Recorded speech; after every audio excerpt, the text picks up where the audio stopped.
assunto que a maioria dos professores, diretores, educadores em geral, tem como algo que a gente aprende lá na faculdade e fica assim.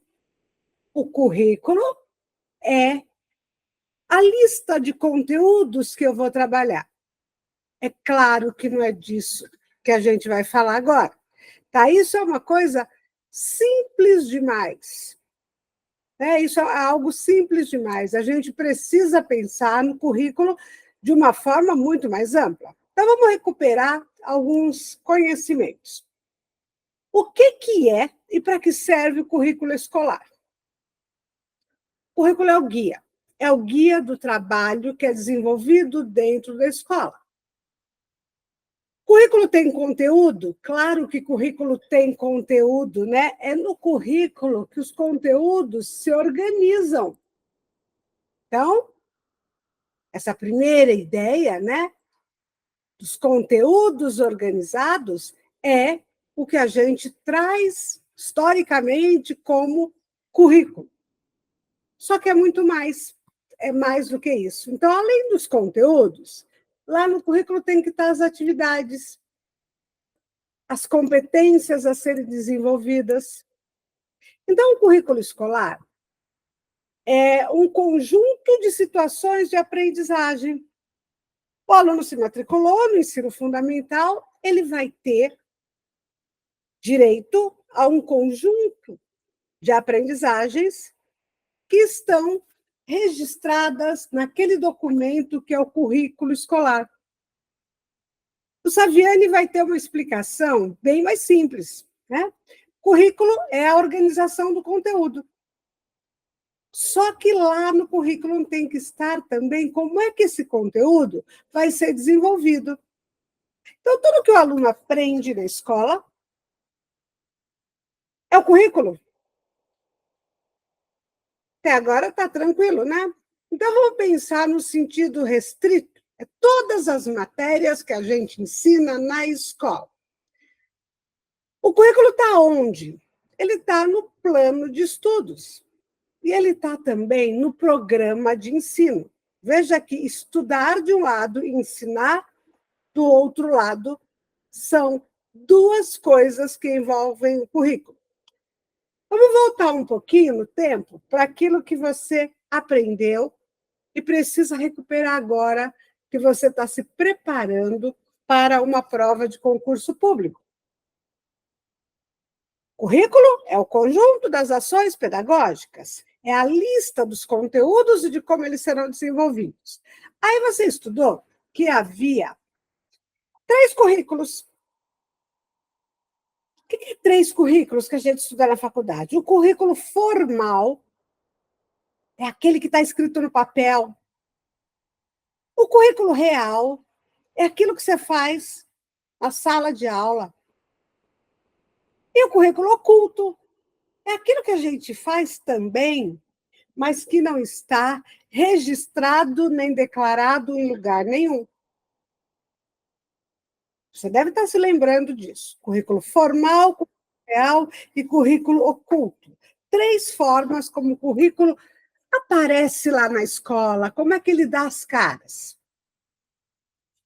O currículo ele pode ser aberto, fechado.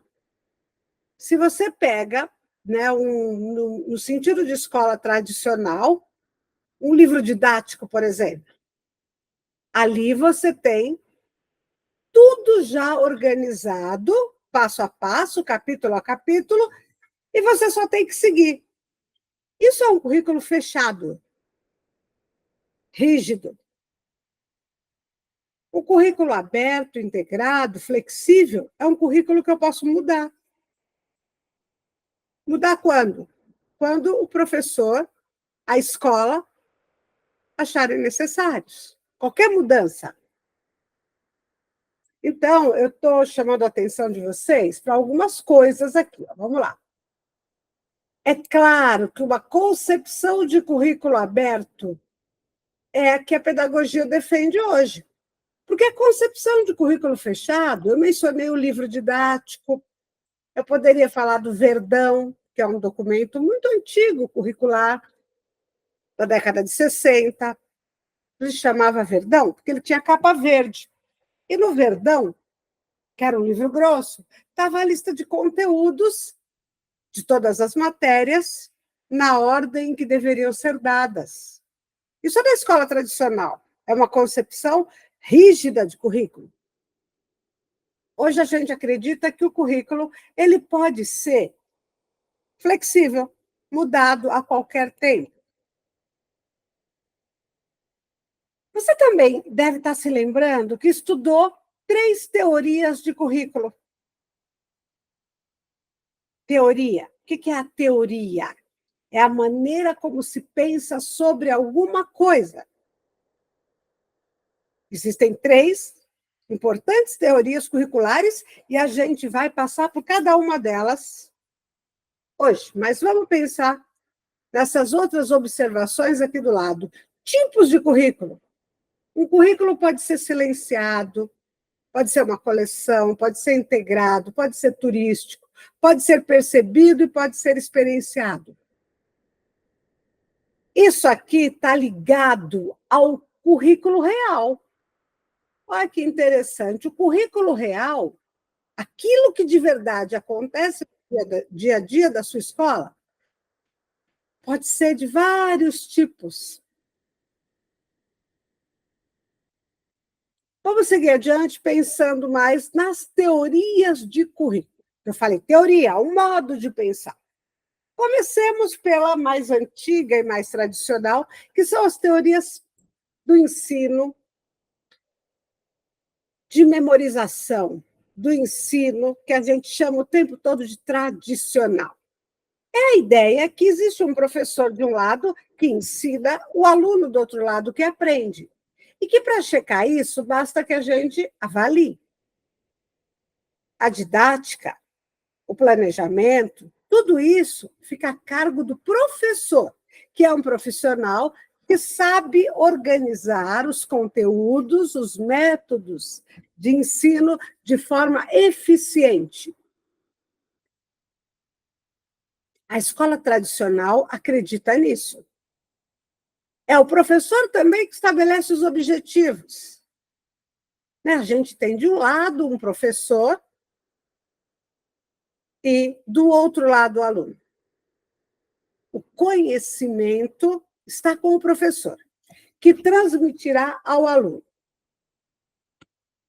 Com o passar do tempo, esse tipo de teoria passa a ser profundamente criticado. Por que eles estão criticando o ensino tradicional com as suas teorias curriculares tradicionais? Porque aparecem ideias bastante interessantes acerca do currículo. Por exemplo, que o currículo ele determina que a escola seja um aparato de reprodução. O que é um aparato de reprodução? A escola funciona para perpetuar o que existe na sociedade. Se o filho do pobre pode ser sapateiro, auxiliar de enfermagem, trabalhar no mercadinho, a escola do filho do pobre trabalha para que isso seja produzido. A escola produz de acordo com o grupo social que aquele estudante pertence. Olha que interessante. A escola, então, ela existe só para colocar cada um no seu lugar. Então, a escola de pobre recebe alunos pobres, tem professores pobres, e nessa escola se ensina coisas que vão manter o aluno neste lugar social. Veja que aparecem aí os conceitos, né? Classe social, capitalismo. São conceitos do mundo em que a gente vive, conceitos que carregam uma ideologia muito forte, e a partir disso a escola fica sob suspeita. O que é uma escola sob suspeita? Uma escola sob suspeita é uma escola em que as pessoas começam a desconfiar disso, de que a escola não serve para levar aquele que está ali, o aluno, a enfrentar criticamente o mundo em que ele está. Não, a escola só coloca ele no seu lugar. A escola tem um currículo oculto que garante isso. O que é o currículo oculto? Já conversei em muitos momentos sobre isso. Aquele sinal que toca ou tocava, tem lugar que ainda toca, para anunciar o começo e o fim de cada aula, é o apito da fábrica. O horário que a aula começa é a hora da fábrica. A organização da escola é essa organização do sistema capitalista que visa colocar o indivíduo no seu lugar. Se isso é percebido, os intelectuais, os pedagogos passam a pensar: e como é que sai disso? Como é que se resiste a isso? Mudando o currículo. Então, a teoria crítica, a teoria curricular crítica, é a teoria que vai enfrentar essa teoria tradicional, que coloca cada um no seu lugar, numa relação social. A teoria crítica, ela batalha pela conscientização dos alunos. E aí a gente começa, né, a falar que o cidadão tem que ter uma visão crítica da sociedade em que ele vive. Isso já faz parte da teoria curricular crítica. Que a escola não pode servir para reproduzir uma sociedade que é injusta, que é meritocrática, que é perversa para aquele que é mais vulnerável economicamente. A escola tem que servir para emancipar. Isso aí vai, né, durante muito tempo, estar presente na nossa compreensão de currículo. Mas isso também foi superado. Mais recentemente, começou-se a discutir teorias pós-críticas. O que é teoria pós-crítica? Ela está vinculada à ideia daquilo que é pós-moderno. A ideia de que não existem só duas classes sociais, como a teoria crítica colocava. A burguesia, os patrões, os capitalistas, e, do outro lado, a classe trabalhadora, oprimida, explorada. A teoria pós-crítica começa a discutir que existe muito mais além disso. Existe também identidade. Entendam que tudo isso vem ao mesmo tempo que, em todas as áreas do conhecimento, o pensamento vai evoluindo. A gente estudou Marx, estudou. Mas depois do Marx, teve o Freud. Então, aquela ideia, né, de identidade de classe. Ah, você pertence à classe trabalhadora, então você tem que lutar contra a classe dominante. Isso é uma teoria crítica. Uma teoria pós-crítica, ela vai muito além, porque ela trabalha com a perspectiva do multiculturalismo.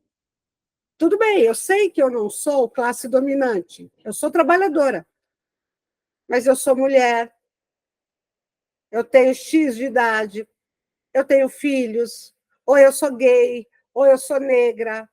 Cada identidade dessas, ela faz diferença na hora que se concebe um currículo.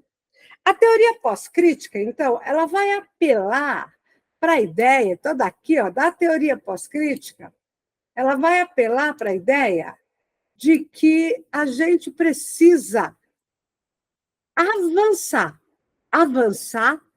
para as diferenças. Dentro de uma classe trabalhadora, há muitas diferenças. Dentro de uma classe dominante também.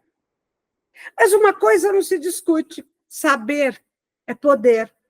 Então, a escola tem um papel fabuloso na vida de todo mundo, porque a escola é o espaço do conhecimento, é onde se dissemina todo o conhecimento que a humanidade acumulou. Como eu recebo esse conhecimento? Isso depende de muitas coisas, da minha cultura. Isso vai muito além da minha classe social. Então, a teoria pós-crítica ela é um avanço a partir da teoria crítica. Vamos ver se vocês entendem, né? Isso. Teoria crítica avança para uma teoria pós-crítica, que é o momento que nós estamos vivendo. Vamos mais. Eu disse agora há pouco que existe um currículo real, que é o que está acontecendo lá na escola. Mas você sabe também que existe um currículo formal. Você não viu lá na BNCC? Sua coordenadora não diz que é com aquilo que você tem que trabalhar no seu plano, no seu planejamento? Existe também um currículo oculto, que ninguém declara, mas que se pratica. As pessoas não assumem. Quem vai dirigir uma escola? Quem vai ser gestor? Você que está disputando um cargo desses, você vai ter que fazer a mágica. Qual é a mágica? A mágica é identificar lá na escola que você vai trabalhar cada um desses níveis de currículo. Veja bem, você tem lá, todo mundo diz que quer ser democrático, participativo, dialógico. Mas aí você observa que lá na sua escola, as crianças fazem fila, o inspetor de alunos é extremamente rigoroso com isso, os professores são muito bravos, para dizer assim. Existe um currículo oculto na sua escola que revela o quanto de autoritarismo existe ali. Não está escrito em lugar nenhum. Ninguém assume, mas você viu o currículo oculto. O diretor da escola necessariamente precisa identificar isso. O que o diretor de escola tem que fazer, né, Selma? Tem que fazer mais o quê? Um diretor de escola, ele cuida do prédio, da estrutura física, do prédio, da quadra, água, luz, gás, telefone, ele cuida de tudo isso. Ele cuida de todo o dinheiro que chegar àquela escola, toda a prestação de contas, ele é responsável por isso. Ele recebe da Secretaria da Educação normas, ordens, e ele tem que fazer aquilo ser seguido. Também é o diretor de escola que cuida da qualificação, da formação em trabalho da equipe. E olha que interessante, também é ele o diretor da escola que acompanha as práticas pedagógicas. Portanto, o currículo desenvolvido dentro daquela escola é de responsabilidade também do diretor. Como a gente viu na aula passada, o diretor conversa com a comunidade, media os conflitos. É muito importante um diretor de escola. Vai muito além daquilo que as pessoas pensam, que o diretor fica assinando o papel e cuidando da burocracia. Não, vai muito além. Aí você vai ser diretor e por onde é que você vai começar? Como professor, você já sabe. Projeto político-pedagógico, o PPP da escola, é o começo de tudo. Porque é do PPP que vai sair o currículo. Então, daqui, vai passar para o currículo. Porque dependendo das intenções daquela escola, a gente vai escolher os conteúdos, os métodos de trabalho. E agora que você já tem um projeto político-pedagógico feito coletivamente, se estabelece um currículo, e é do currículo que nasce o plano de ensino. Você fala, mas eu quero ser diretora. Sim, você vai ter que coordenar todo esse processo. Desde a confecção de um projeto político-pedagógico, o currículo da escola, e cada plano de ensino.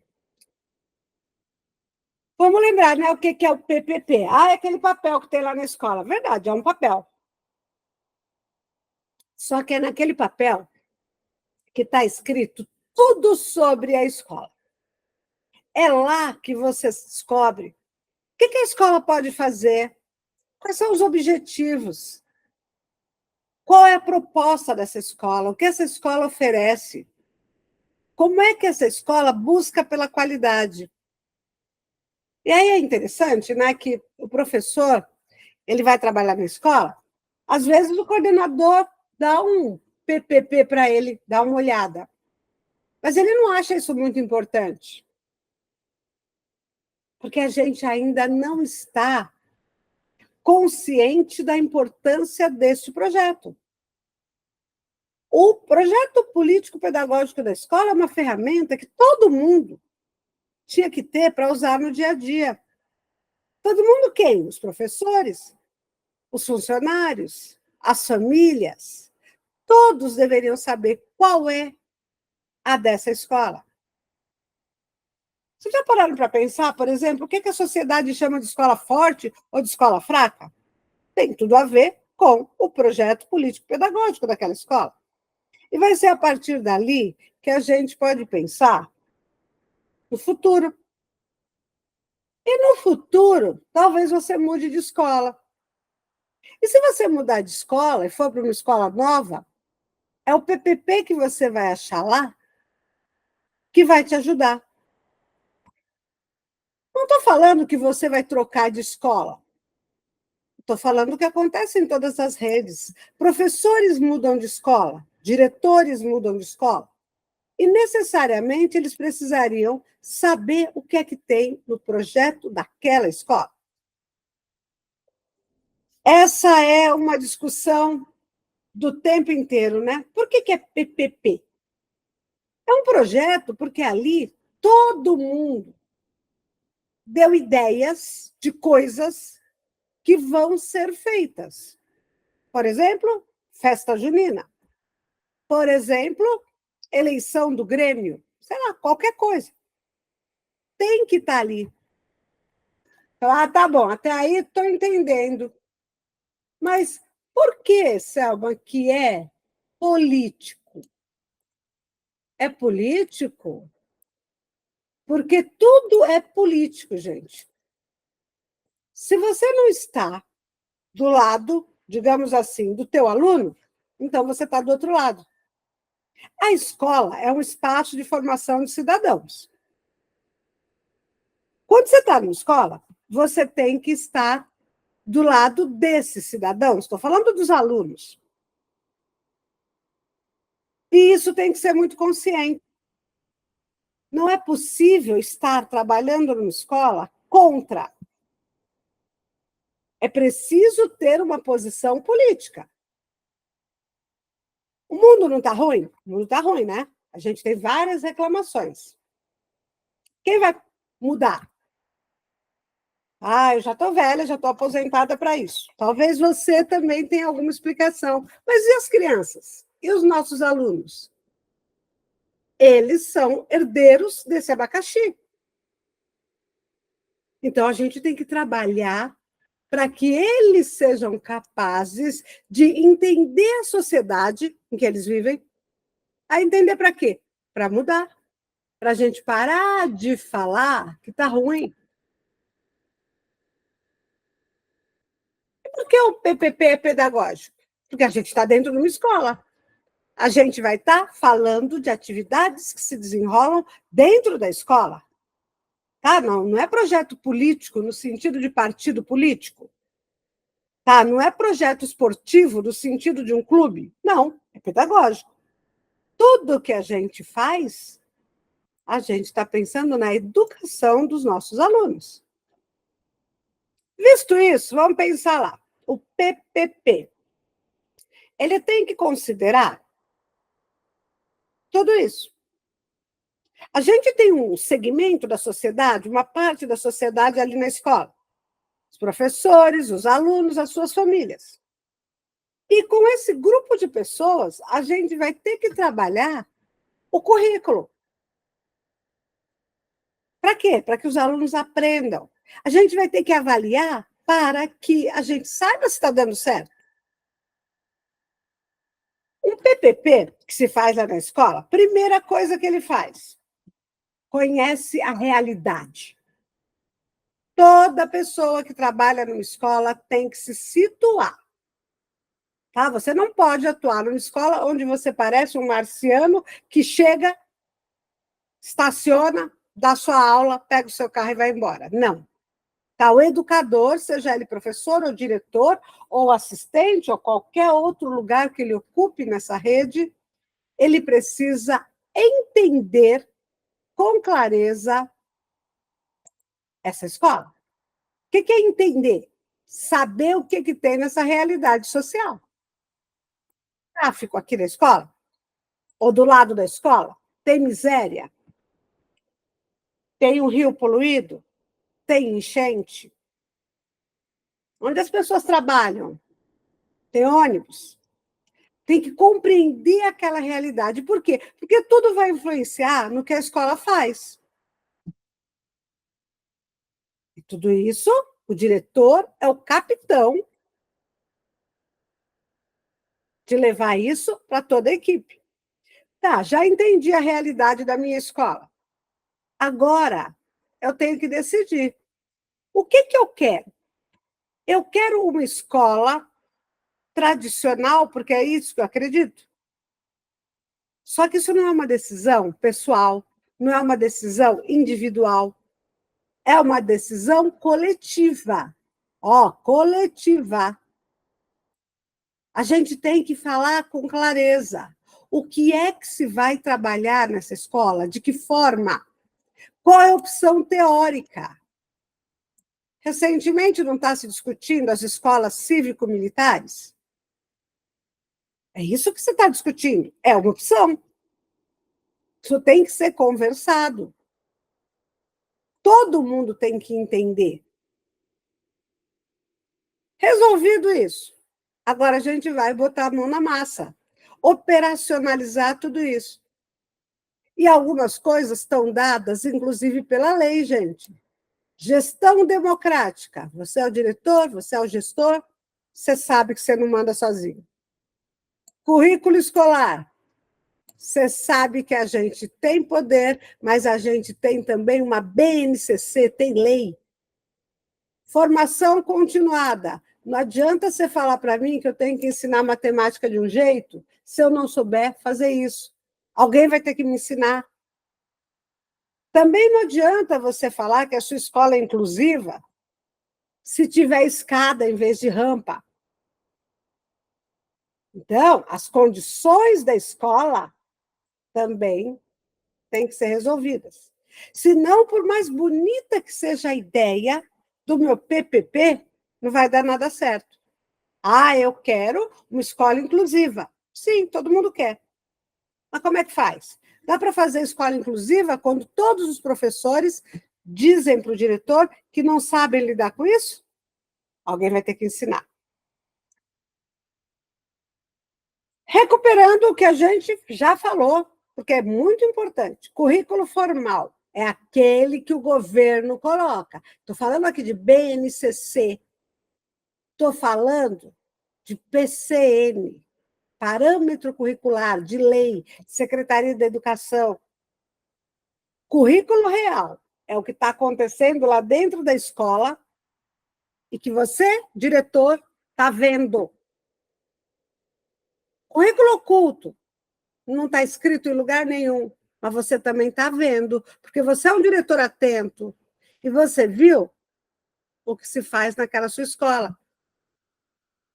Você viu que todo mundo ali acha certo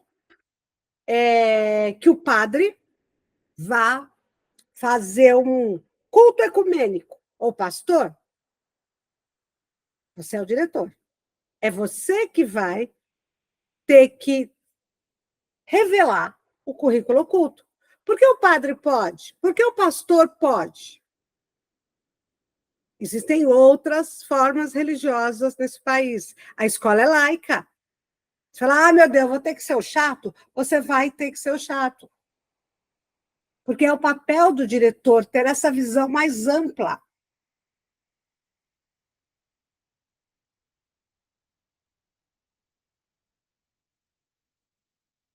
O diretor de escola é o maestro de uma orquestra. Ele não pode deixar ninguém desafinar. Aí quem desafina? Desafina o coordenador, que pende para um lado, sei lá, religioso.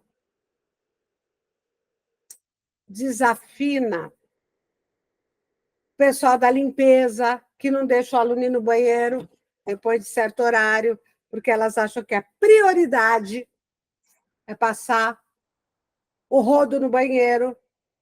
É todo mundo que esquece que a escola existe para os alunos. Todos os anos eu me deparo com algum diretor que vem falar comigo, geralmente um novo diretor, porque ele chega na escola e ele encontra lá na escola uma equipe, vamos dizer, de 10 pessoas que trabalham na limpeza. Só que dessas 10, 7 querem trabalhar de manhã. Ela está acostumada, porque só falta 8 meses para ela aposentar, porque ela tem a netinha que estuda naquela escola de manhã. Motivos não faltam. E o diretor fica refém disso. O diretor precisa de 5 agentes de limpeza de manhã e 5 à tarde. Claro que isso depende do número de alunos e tudo mais. Mas você entende que esses profissionais, esses auxiliares, que colocam o seu interesse pessoal à frente disso, que ele vai ter que ser chamado pelo diretor. Não pode fazer isso. Eu era diretora numa escola em que todas as pessoas que ajudavam, inspetores, auxiliares de limpeza, eles queriam tirar férias em março, em abril, em setembro, em outubro. E aí, quando eu virei diretora, eu disse que eles poderiam tirar férias, metade em janeiro e metade em julho. E eu diria que temi muito, porque as reações foram absurdas. Todo mundo tinha um bom motivo para tirar férias em setembro, outubro ou abril. E eu era desumana por ter rompido com isso. Porque alguém vai tirar férias em janeiro. Janeiro a escola não tem aluno. Que delícia, né? Veja, não é o funcionário, tá? Não é a merendeira, não é a inspetora e não é a agente de limpeza que decide isso. É o diretor. Só que o diretor tem que tomar essas decisões dentro do interesse do aluno, do aprendizado. Eu preciso de mais gente na escola quando eu tenho mais alunos. É óbvio. Talvez por isso o diretor muitas vezes seja tão mal visto. Mas um diretor, ele não precisa ameaçar ninguém. Ele precisa chamar a comunidade e esclarecer essas coisas. Tudo deve ser discutido com transparência. Lembrando que o interesse da escola é o aprendizado dos alunos. Então, diálogo é fundamental para você ser um bom diretor. Você está lá na escola e você tem alunos variados, né? Heterogêneos. O currículo, ele tem que contemplar isso. Tudo que se faz na escola tem que contemplar essa diversidade. Eu acho que é um dos maiores desafios do diretor, porque professores e outros trabalhadores da escola puxam a brasa para a sua sardinha. E não há nada de errado nisso, gente. Entenda que é o diretor falar para mostrar que isso tem que ser modificado. Veja, a escola tem que discutir gênero, raça, valores, religiões, as várias expressões da sexualidade, as várias configurações familiares. a realidade.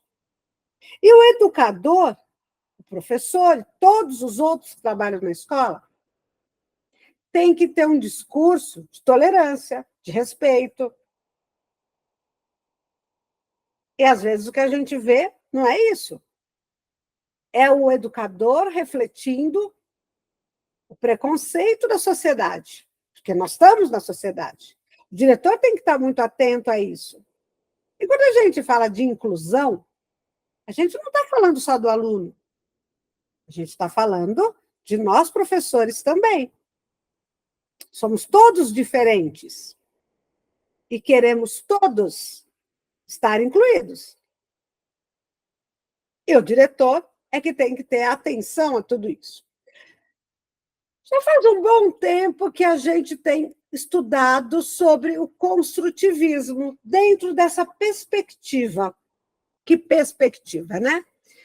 Fazendo a crítica da escola tradicional, a gente vê que as pessoas aprendem a partir do que elas já sabem. E a ideia de construtivismo parte justamente daí. O Piaget, o biólogo suíço, o que ele nos ensina é que a criança se desenvolve biologicamente falando, e a cada fase do seu desenvolvimento, a criança passa a aprender novas coisas. Agora, entenda que o que se aprende no nível seguinte depende do nível anterior. Cada um de nós só constrói um conhecimento a partir da experiência anterior. Eu estou aqui pensando para achar um exemplo diferente do que eu usei numa outra aula com vocês. Se você não sabe nem ligar um carro, se você nunca dirigiu, certamente você terá mais dificuldade do que eu para fazer um trator andar. Eu sei dirigir um trator? Não, eu não sei. Mas eu sei dirigir um carro. E alguma coisa me diz que o que eu sei sobre dirigir um carro vai me ajudar na hora de dirigir o trator. O construtivismo, ele afirma isso. É uma ideia revolucionária, né? Quando essa ideia aparece no século passado. O que é revolucionário nessa ideia? Revolucionário que o aprendiz, ele aprende a partir do que ele já sabe. E daí? E daí, isso vai contra a ideia do ensino tradicional. Porque no ensino tradicional, a gente aprendia porque o professor sabia e passava para a gente. O Piaget mostra que ninguém passa nada para ninguém. Cada um aprende a partir do que já sabe. Aí o professor faz o quê? O professor, ele é o mediador, o professor, ele proporciona o desafio. E seguindo pouco à frente com a ideia do construtivismo, a gente aprende que a aprendizagem ela é interativa. Então, cada um de nós aprende a partir daquilo que já sabe.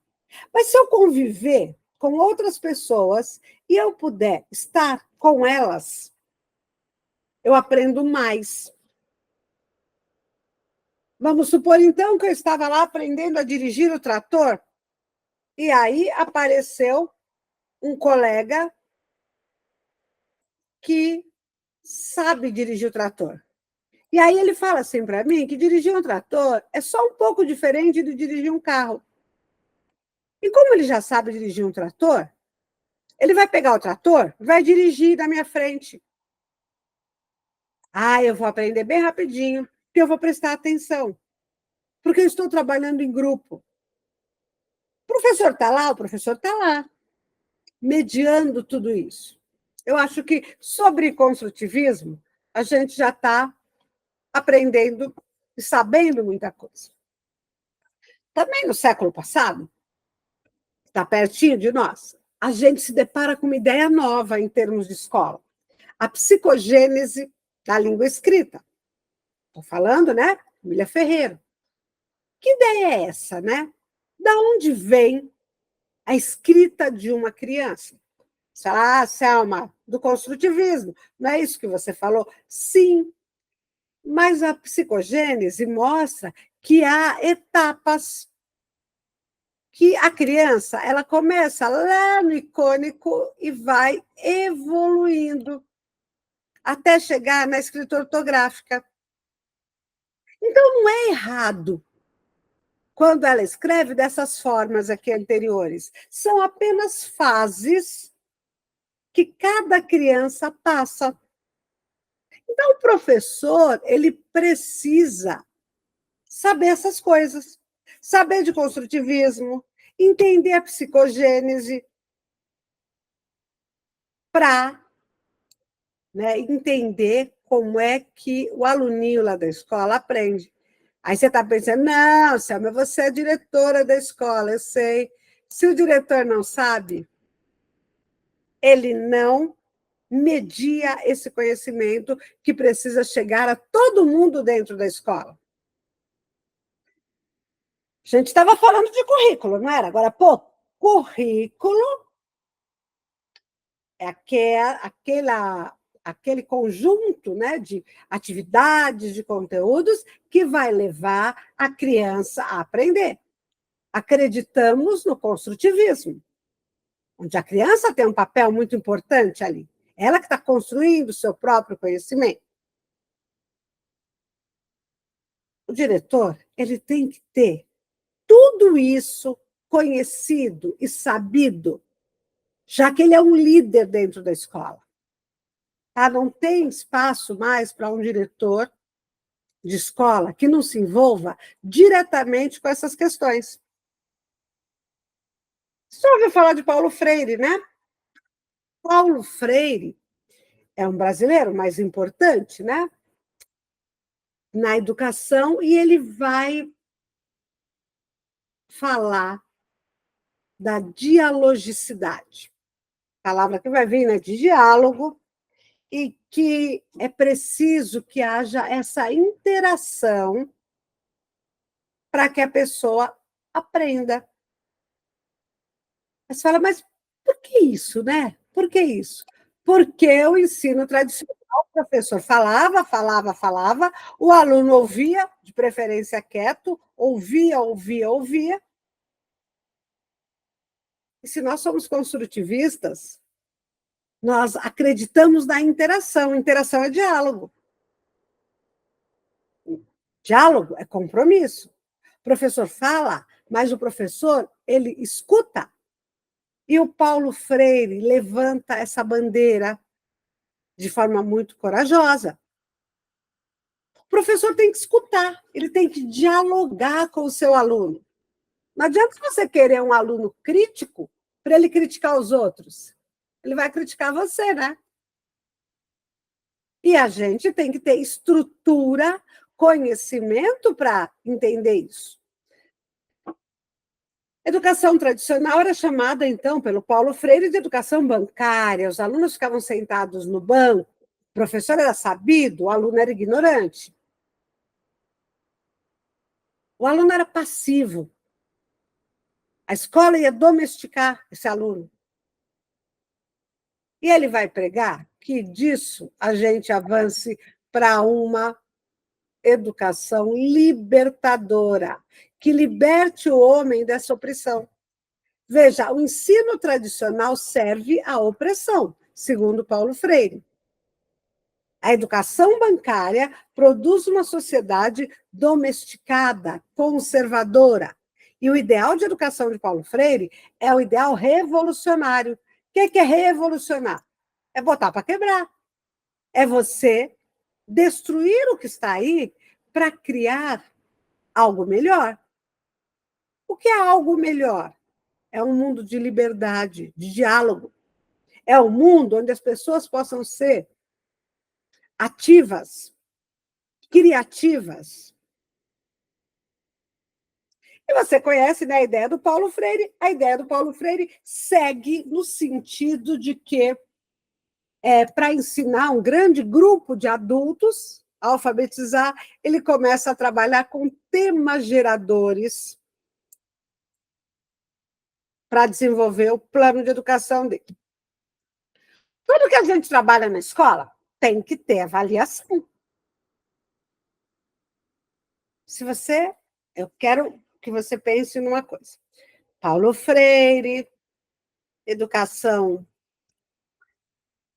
libertadora, construtivismo, interacionismo, psicogênese da língua escrita, todo esse combo que eu estou trabalhando ao mesmo tempo aqui tem a ver com um modelo de educação para o que existe de mais moderno em termos de pedagogia no Brasil hoje. O currículo é importante, você já entendeu. Agora, sem avaliação, não faz sentido. Se eu tenho um currículo, se eu tenho um PPP, está tudo direitinho. Eu preciso avaliar para saber se está dando certo, se está funcionando. Avaliar o quê? Avaliar a aprendizagem. O aluno está aprendendo? O aluno está acompanhando o currículo? O conteúdo está sendo absorvido? É assim que a gente vai descobrir se o educador está conseguindo colocar em prática o que está lá no PPP, o que está lá no currículo, o que está lá no planejamento dele. Então, não existe, gente, a possibilidade de se trabalhar numa escola, de se trabalhar com educação, sem avaliação. Tem que ter avaliação. Essa avaliação não é para ferrar o aluno, muito pelo contrário. A avaliação é para a gente melhorar, para superar as fragilidades. Vai ser com a avaliação que a gente vai aprender a buscar uma solução conjunta. Então, tem coisas que precisam ser superadas, não está dando certo. Mas não está dando certo na minha turma? Se estiver dando certo na sua, você me ensina. A solução é conjunta. Não é cada um por si, é a escola. Vamos terminar, gente, agora fazendo 2 testes interessantes aqui, ó. Eu quero que vocês leiam com calma. O gabarito está aí, mas que antes de ir ao gabarito, que vocês reflitam se conseguiram entender exatamente o significado do currículo, a importância do projeto político-pedagógico na escola e a ação de um diretor em relação a tudo isso. Aí, né? 2 testes para você fazer, o gabarito em seguida, e eu vou ficando por aqui, gente, agradecendo a atenção de vocês, pedindo que leiam cada um desses slides com toda atenção. Semana que vem tem mais.